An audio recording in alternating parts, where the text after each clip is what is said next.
Howard Dean recently seemed to muse aloud whether you had advanced knowledge of 9/11. This is an absurd insinuation. It may have started with the Easter Bunny or St. Nicholas. Even more ridiculous, the Tooth Fairy. From there was forced to recite the pledge. These photos were taken before the roof of the outer ring had collapsed. The only damage to the outer wall is a single hole, no more than 16 feet in diameter. A Boeing 757 is 155 feet long, 44 feet high, has a 124-foot wingspan, and weighs almost 100 tons. Are we supposed to believe that it disappeared into this hole without leaving any wreckage on the outside?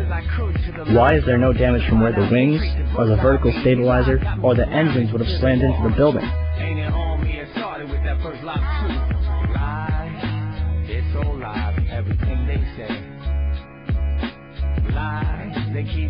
On July 28, 1945, a B-52 bomber lost in the fog crashed into the 79th floor of the Empire State Building. 14 people dead, $1 million in damage, but the building stands intact to this day. On February 12, 2005, the Windsor Building in Madrid, a 32-story tower framed in steel-reinforced concrete, burned for almost 24 hours, completely eradicating the upper 10 stories of the building. Although the top 10 floors of the building fell, the building itself did not collapse.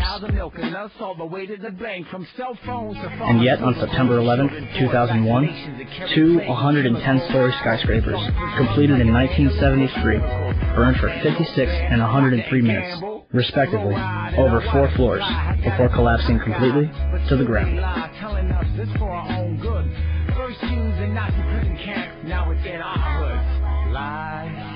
At 11:43 on September 11th, WCPO, a local TV station in Cincinnati, Ohio, reported that 2 planes landed at Cleveland Hopkins Airport due to a bomb threat. United Airlines identified one of the planes as Flight 93.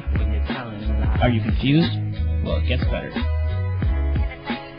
From Fox News to the New York Post, and all these lying neocon right-wing news show hosts. On September 14, 2001, the Department of Justice released the names of the alleged 19 hijackers.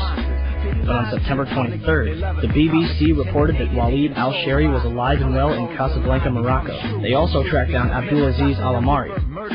In the same article, FBI Director Robert Mueller admitted that the identity of several of the hijackers is in doubt. So how many hijackers turned up alive? At least 9 of them.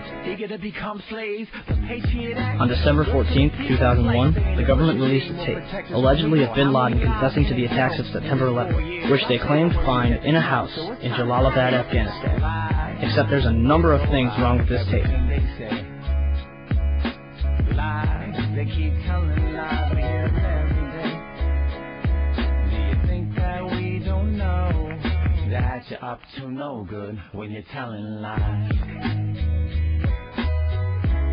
We saw the towers fall to ashes like they were laced with bombs.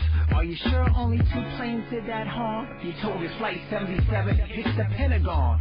But there's no photos of parts, man. Plus the science is wrong. You let it happen like FDR did Pearl Harbor. So you profit from war, sorta like your father, taking lives and oil in the name of freedom. Our innocent are either tortured, left homeless, or bleeding. Just for America is what they scream while you preach freedom and the American dream. Troops dying, mothers crying, still trying to cope while you're denying that the dangers from Iraq was a hoax. You're not a man of the people, just